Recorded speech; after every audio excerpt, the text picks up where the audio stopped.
మోరియా పర్వతం మీద మీతో మాట్లాడేటటువంటి చక్కటి సదావకాశాన్ని దేవుడిచ్చినందుకు దేవునికి స్తోత్రం.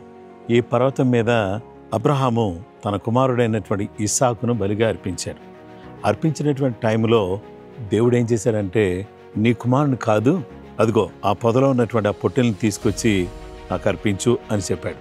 అదే స్థలాన్ని దావీదు కాలం వచ్చేసరికి ఈ స్థలాన్ని దేవుని మందిరం కొరకు ఏర్పాటు చేసుకుని కొని ఇక్కడ మందిరం కట్టాలి అని అనుకున్నాడు. దావీదు కోరిన స్థలం, దావీదు మంచం ఎక్కను అని సంపాదించిన స్థలం ఇది. సొలొమోను దేవాలయం కట్టినటువంటి స్థలం, దేవుని మహిమ దిగివచ్చిన స్థలం.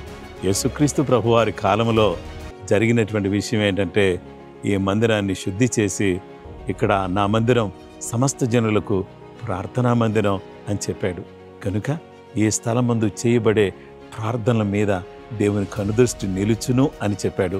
కాబట్టి ఈ సమయంలో దేవుడే చూసుకునే దేవుడు.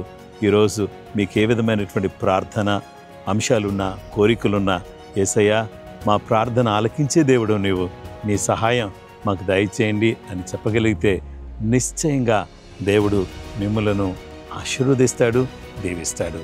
కృప మీకు కలుగును గాక. ఆమేన్.